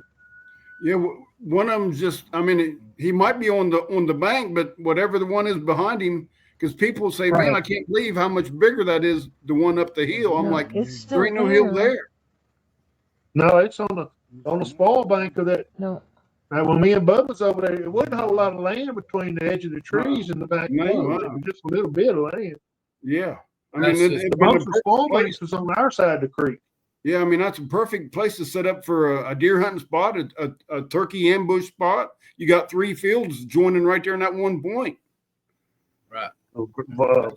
Coyotes or anything. Yeah, I know that. I think there's a couple more. Let me make sure. I think. Let me go back to it. No, I think that's all. Here, one more. Hold on. Let me. No video. There's no more This is, videos on it. Oh, yeah. Oh, I okay. sent that out. That's when we was reconning. That phone is in my hand because I'm actually taking the pictures. I think I just That's you, zoomed right, in. Joe? I'm in the That's you. back there. Yeah, that's me on the left, Joe, and you're farther back. Yeah, you can tell Bud's That's Bud. by his look. He's easy. He's holding his thermal, his GoPro in his hand, and you can and that's me in the back. You can see when I turn, you can see my ball cap on. You see the phone's in my hand right now, Yeah. showing black for that case, I guess. And there's from that one pic where that tree's crossing the thing's chest. Right, that's Right. all that. That's Right. all that branch over there on that other side. My signature white wise is totally different than the other thing is. Yeah. Well, you can tell the night I come over clear there. I come over. Me and Bud comes over more like the deer did, actually. Yeah. You know what I'm talking about, as far as being a whole lot of white when you see the outline of it. Right.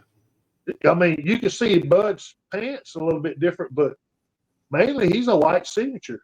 Yeah. And I'm more so further back I am even more. Right. I mean, Well, you can even look at the corn here. The corn Yeah. stalks are really showing up in this one. it's not the corn that you grow, but it's a little bit skimpier stubbles, but it's in the stubble field right there. Just feed corn. It's a Yeah. good little ways from where Bud is from where we was. And Yeah. then I'm further back than that. What was that, like a month after the thermal? Right. Now we didn't see many leaves in that picture there, really. I mean, No. Bud's behind a few over there. They had a couple of greenbrier thickets in there though where we was at. Yeah, there was that one big bush we seen. Yeah. Yep, Right. like greenbrier that went crazy growing Yeah. in there. Yeah, it's starting to green out a little bit there. But And it's like I said, we have the date and the time is at the top on all of these, on all these thermals. And so it kind of gives us a reference point. That's all documented, which it does help. And even the power, like this is a 2-power. I was trying to get everything. I probably pulled this up and then screenshot it with my fingers, stopped it, pulled it up a little bit to, bring it up a little larger and screenshot it. and then that's the way we got it right there. But it would have been in its normal state. I would look way back on her too, more than I do. But she's taking the picture in the same practical position she was that evening, and I'm just back here trying to get some different yardages and have different size comparisons with Bud there. He's doing a lot of moving around, trying to do the same thing. We're trying to figure out what we could. It's like 3 levels of land from where Bud is, and it's got a couple spoil banks. Then you go down in the creek. It actually, he's on like a little knoll on the high part of that bank. But the bank, that whole thing is a bottom. It's pretty flat. It's no. I looked for rises in that land, but it wasn't none. So the only place it can go to walk down is go down that creek. Yeah. I mean, across the road, it was some. That's where the hills was, and maybe way to the back, but that was all flat land right there. Yeah. That picture there says a lot too. It's good that y'all got to go back. Well, we had to. I mean, we didn't have to, but to make good sense out of what we had, we wanted to all go back and look. We just we want to go back again and look again some more. Oh yeah. Well, we'll get it. We'll get it close. That's what all of us should do is try to go back to that same. And of course, sometimes it's hard to get back when that's over 20 hours driving time in 2 trips. For him, Bud, what's it? 6 hours for you? Just a little over 7. Oh, 7. Okay. Yeah. And Bud has to go through 2 or 3 major cities too, getting through there. Yeah, it's tough. Tough hours. Yeah. But I mean, we wanted to go back. It's nice, but it ain't just no quick turnaround to get to that place to get back. And there was a lot of flooding too after the fact.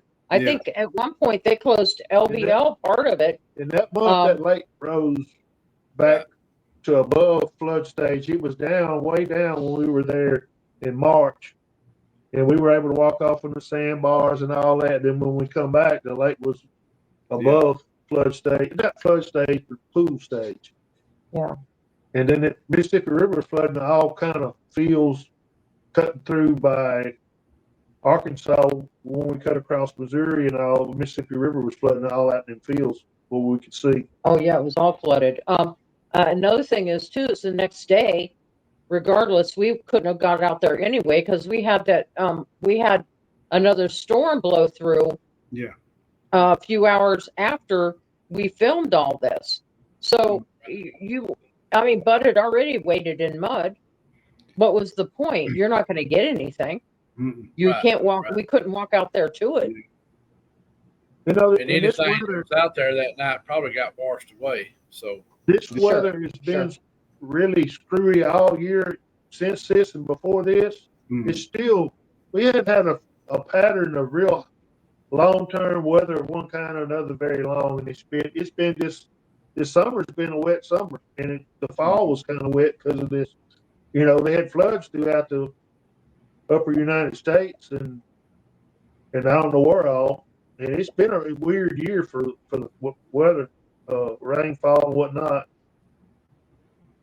It's been a very wet spring and summer, and I mean it hasn't slowed down. I mean, we got a little break for 4 or 5 days here, and it's back again. So, but it's always good to go back.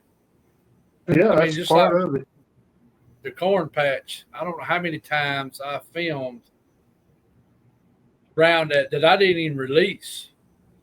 I just would film it. I'd walk around. I'd go out there and just walk. I wouldn't even look at the corn patch. I'd hold the camera like I wasn't even looking. I'd be looking the other way. Then I'd go back, review it, and I mean, I've done that 7, 8 times. Just which of course, the season was changing. All that started in August, and I ended up. I think I quit filming in October, but just to see, to get that doubt. Because you always still have a little doubt in you. I don't know why us humans do that, but sometimes No, we we're just that we way, I still guess. doubt We're our own always looking eyes for it. sometimes, but Mhm. but after that, I'm like, well, there's something there. Right. There's tracks. There's stuff going on around the house that's adding up to it, and of course, y'all been here.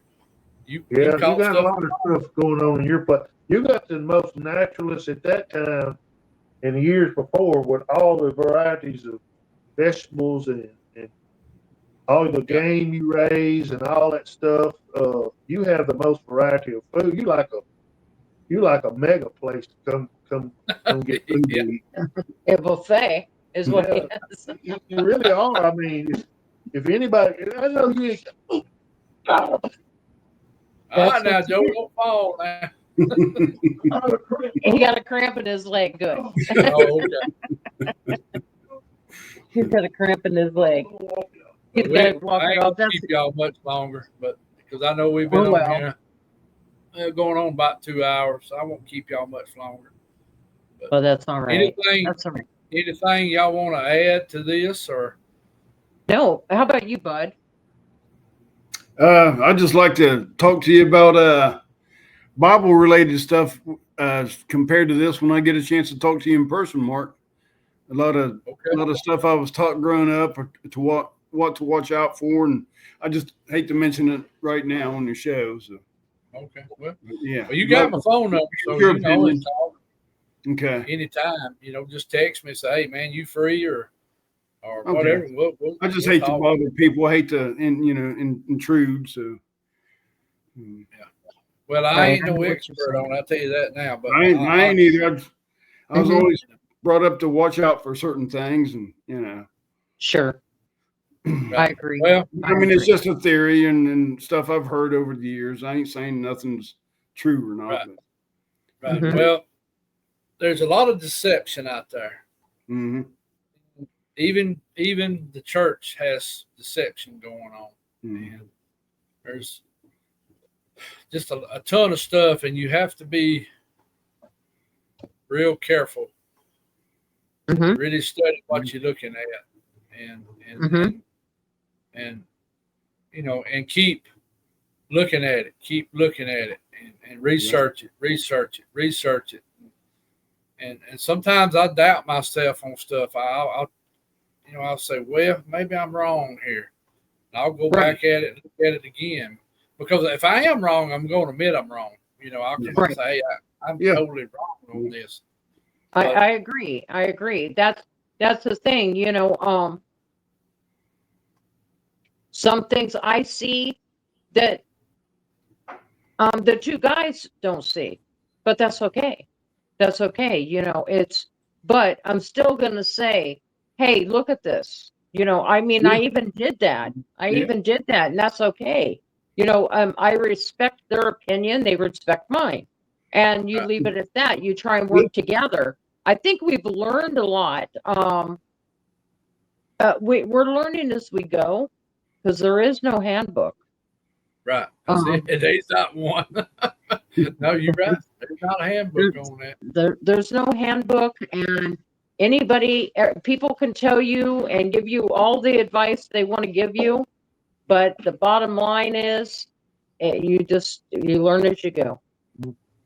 That's Kind true. of like a card. You never know what card you're going to pull out. Exactly, and you're never prepared either. Right. You always think And I mean, you can it's try. it's just like at night. Y'all wasn't expecting that to happen, even though you were No. looking for it. Yeah, but That's you're just not like, expecting that. Right? That's like that.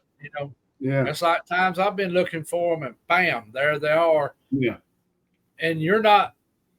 And when that happens, it was good that you was already running the thermal. Yes. We were Because, running it, but we wasn't filming with it. right. So, and she didn't have to A lot worry of about times in doing that anything. moment, you could have went into, I guess, a small shock or awe, where you wouldn't have thought about hitting that record button. Yeah. People always say, "Why didn't you get a picture?" Well, look, when one's standing 10 foot from you, you ain't thinking about looking at that, picking that phone up and taking a picture. You're thinking about, oh Lord, what am I fixing to do? Or you might not even be thinking that. You know, I mean, No. when that happened on Creepy Mountain that time, there wasn't no time to think. Yeah. I mean, Right, it was like right. that, you know. No, that's So normal. That's the normal thing with it, though. Most of the time, that's the way it is. Well, what the whole thing is what really did help is uh, having the thermal out in the past 2 months, and working it really hard and working together, and Joe driving along, and it was just the two of us here in Louisiana driving these back swampy roads and all the humidity and seeing all of this. We learned a lot, and also we had basically had it down. I said, if I say hit record, we got to have a word here. If I say hit record, you hit it on the phone. See, the what was great is with that thermal, it can be controlled through the phone. right. So I didn't have to do anything except try and keep the camera still and focus on the subject.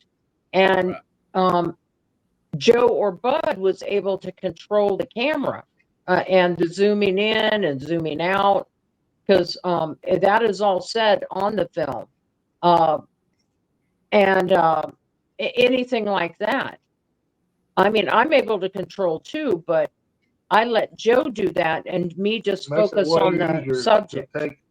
everybody has a part to play in that thing. It's a lot easier for her to tell me, zooming in a little bit, I can't see. And if you go too far, nobody can see. Well, that's the Not thing we breaking did that learn. We did learn from that, that, hey, I'm trying to see, zoom in. I want to see. The thing is you're distorting it. It's pixelating out. The more you zoom in, and at a certain point, you're not able to see it. That's something I've noticed that that with got to mine. get used to. Oh, yeah, I noticed that with mine. When you try to zoom in, it really, it's better when you just leave it alone. And Yes. what I noticed with mine, and something I was going to tell y'all, and I don't even know if y'all have heard me. I said it on one of the lives, and I think I said it on Stacy's video. I went to Hollins one night right after it rained on a Friday night. Mm-hmm. You're 100% right. That thermal does not like that moisture in the air. I can still see stuff, but of course, I didn't catch nothing that night. But and I wasn't really expecting to catch nothing because there's some people camping down there and they was playing loud music. There was some people down there in y'all's usual spot, and Right. there was some people up in the other end. So I figured, if there's any boogers here, they're over there with them watching them. Because I ended up coming back out a little piece and stopping because I didn't want to stop right around them. And we stayed about an hour, but now we did hear some walking in the woods, and I did put the thermal over there. Of course, the foliage is so thick right in there, and everything was wet. So it was like I was getting a reflection back to me. It's like my thermal was just everything it was picking up. It was, like a wall there, and it just wasn't penetrating. So I don't know what was walking around in the woods over there, but we heard it, and but so that's a very good that y'all brought up about how the moisture affects it. I learned by looking across the river. To tell all of us when it's raining or just got through raining, possibly your thermal's not going to be like it usually is. So that's right. Right. Well, I picked it up. Yeah, I picked it up at Bud's. Not at Bud's, but at Flat Rocks there, on Bud's thermal, because remember we were talking about that, and I looked it up and started researching, and I said, it has something to do. I remember there being high humidity. Yeah. And the moisture, because I remember that the dew, it was so humid that the dew was running off the camper in the evening. I remember you mentioned that. Yeah. And I said that, and I started researching it, and it was high humidity. So I started watching for that. And there's times that it depends on what the temperature is and the weather, that you have, when you get to your location, that you need to adjust this camera. Mhm. That's Oh, something I did learn. Just out though. You just can't. Right, get you enough can't. adjustment to know it. You can't. I But probably knocked your signature down, Bud, from what we thought it was supposed to be, close as that was, but that weather might have had something to do with it, or the moisture in the air or something. yeah. yeah, I do believe so, because we talked about that, because you got that same moisture in the air too on your video as Mhm. well. Yeah. Right. And that's why that's the point that we want to make. That's why that video isn't as clear and you see and dark like it is, because with the light, and that's heavy moisture in the air. And was there a little bit of fog around? It could have been Yeah. the way it lifted like, or it He said, changed. yeah, he said there was some fog around that Yeah, it'd come and go. Yeah. around that creek a little bit. But So I mean, that just shows the difference between your guys' thermal and my thermal when the conditions are like that. I couldn't Right. see 20, 30 yards where Joe could get out there 100, 120 yards. Right. Well, I mean, Obviously from the field. Now we were seeing that night. I want to think we were seeing all the way to the back of that field. Yeah. And we went on the trace, and that Yeah. was several hundred yards. Then we seen them hogs out there. Well, that was That with was your in there, thermal. but- Yeah. And I thought we were possibly seeing them buffalo by the fence line over, but it wasn't. That was in the field, the last field we got to. Yeah. Like, to me, that's where most of them was. Yep. But we were seeing it open field, but not in that woods where it was holding that moisture down in there, and that running water too. Yeah. Not in them valleys. It was definitely, when it wasn't raining, it was blowing enough for the sprinkles to be falling out of the trees, coming and going. Well, right after it rained in them valleys, that's when I always call it squirrels making coffee. You know. Squirrels making coffee. Yeah. Yeah. That's true. Yeah. That's true. Yeah, but Well- I don't know. You know, we're learning as we go. We're That's it. no, That's all you we're can no do. great. I mean, we got lucky in a good spot. We was out there. We made our luck by being there, but that's about as far as we had anything to do with it. We happened to be there at the right time. We were told later on when we were researching, trying to find people that want to tell us about it and work with us on the film part of it, that moving in when it was raining and stuff was a high. That's one thing they said they were known for moving when the weather was like that, bad weather conditions or raining weather conditions. They could sneak better or whatever it was. But somebody had mentioned that. Oh yeah, yeah. Well, any predator uses that Right. stuff for cover, and To their we know advantage, they're- yes. we already know they're in the predator range by some of the stuff they do. So Obvious. one thing I was gonna add, and I know most everybody that'll watch this, but I know there'll be some new people that this ain't the only thing that Joe and Pat and Bud have caught. They've been doing this a long time. They've caught audios. They've got glimpses of stuff. They've had a lot of other stuff happen. So the thermal just adds a lot more to what they've already been doing over the years. Miss Right. Pat has done a lot of audio, caught a lot of good stuff. Bud's had a lot of things happen to him. Yes. And so this just ain't newbies going out catching something. This is people that's been doing this a long time. And the stuff's adding up. I know you got tons of audio. Yeah, I've listened to a lot of it. We A lot of it. We're starting to And make a pretty they've good caught some library things. of both, really, but we do. Yeah, well, the thing is what's great is we're also with Bud with the thermal, which we thought was an absolutely marvelous catch. And I still do, because that was like 45 feet away. That was so close. He was actually 20 feet away, 25. Because if you were down by the woods, Bud. Well, the one Angie seen, I had to walk right by. But as for the other Right. one, I'd say, yeah, probably 40, 45 feet from the one I didn't even know. Well, Right. Right. Only one I Well, think, you know. okay, ain't because seen- it was 25 feet. I think it was 20 or 25 feet to the fence there, Yeah, from to that fence, and you Yeah. were right at the wood line, and to the camper or where we were sitting, we had 45 feet. So the thing is Bud was right on top of that one that time, or possibly two, we believe. And Angie got a real good sighting, but that was a great wake up call to us about being more prepared, Yeah. as much as we could. It's hard to tell how long that thing watched us too. Before the wind might have switched Oh, yeah. and booze We smelled it. Or, watched every time we've been there like that. yeah. Right. From the stuff that was, you round the curve and the bushes would be moving, but you didn't see what was in them. I mean, it was like they're looking right down the road, right where the girls was underneath the Yeah. camp. Right. And the thing is what we want to do, we thought that was a marvelous catch.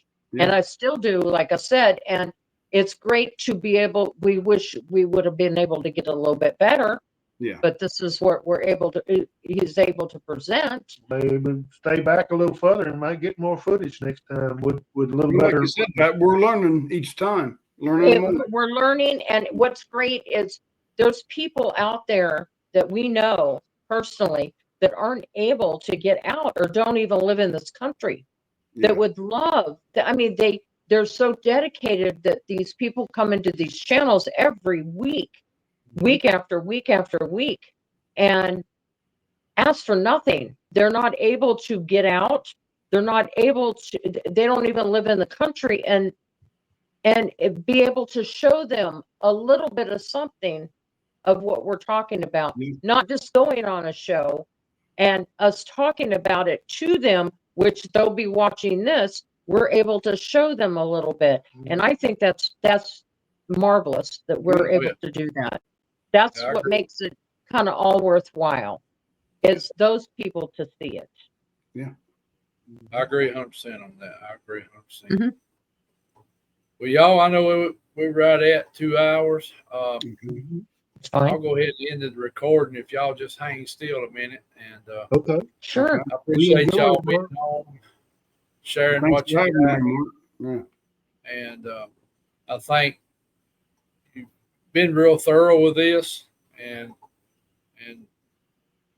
you know what's going on. You know what you got. I know what you got. I mean, there's no doubt what's happening right there.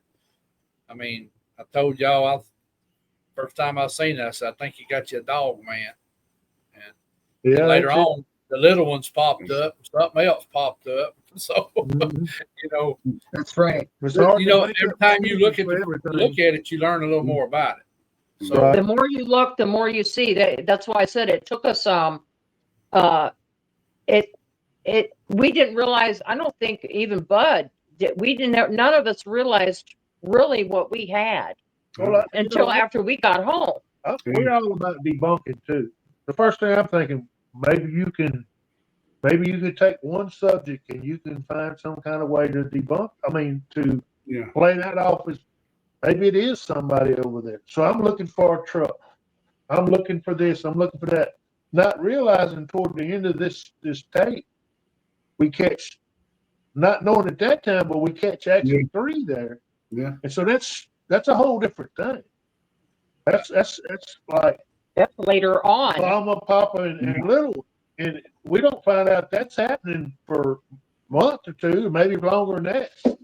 And then that kind of makes it harder to just put it off as this is somebody.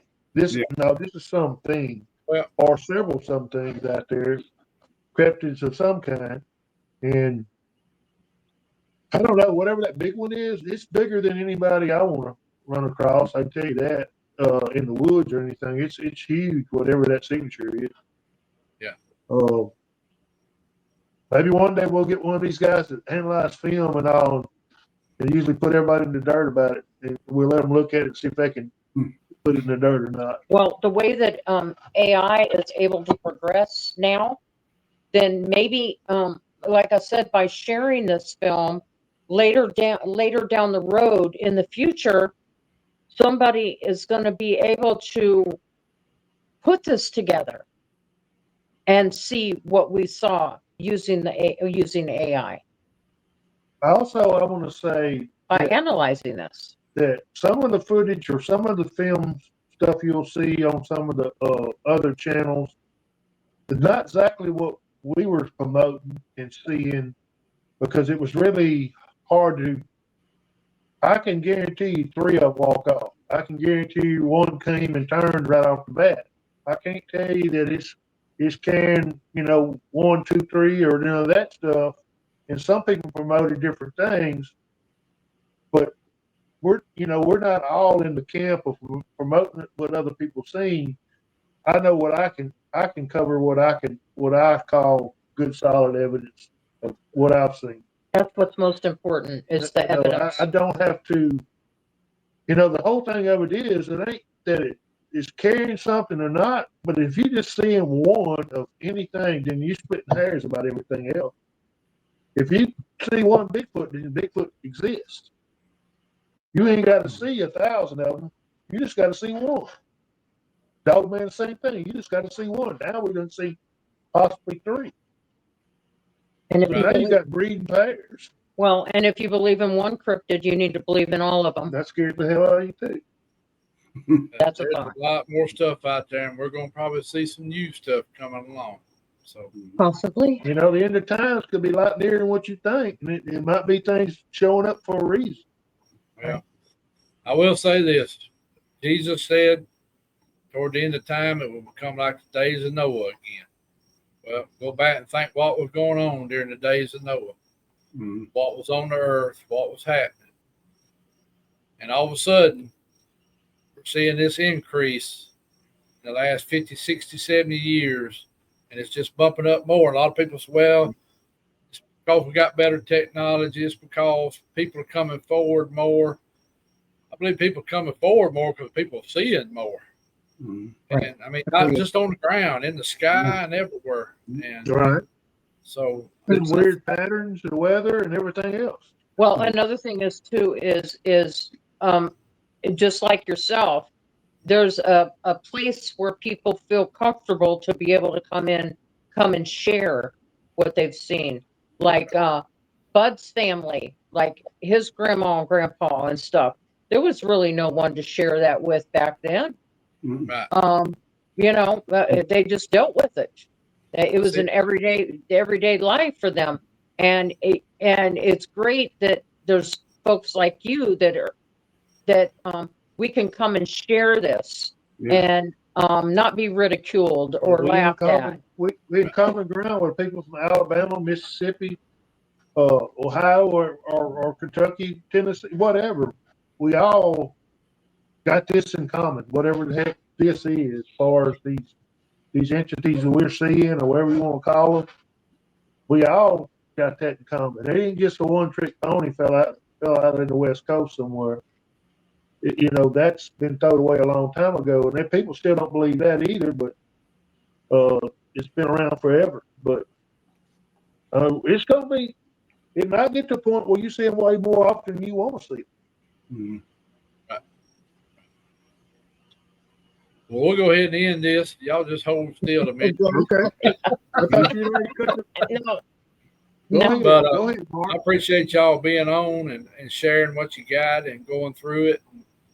And everybody, y'all, let them know in the comments what you think, because they like to hear from people.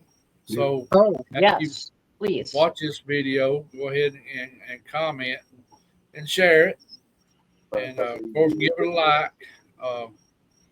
And I mean, be honest what you think, but don't be belligerent with it. That's right. Exactly. Be respectful, please, because this is Mark's channel, and he's been nice enough to share our experience with everyone. And had a real good look at it, and a positive look at it, and been very supportive in this. Yeah, that's the word I was looking. Very, very supportive, but there was other than Mark, I would also like to thank Pat Rance. He was, when I was kind of at my wit's end trying to figure out what all this was, Pat was there. So was Mary Fabian and Flat Rock. And so they were all there, able to share and help. Victoria too. And Victoria, they were all very supportive. And thank you all. All right. Well, everybody, y'all have a good night. And this is Mark Green from Cedar Creek Bottom Farmstead Live with another fireside chat. Didn't say that at the beginning. So, Yeah. say y'all be kind to one another, love one another, try to get along. Even if you disagree, you can get along. And we'll talk with y'all next time. We'll see y'all later. Bye-bye. Bye. Yeah, if I can end this thing, y'all bear with me. You have to do it twice.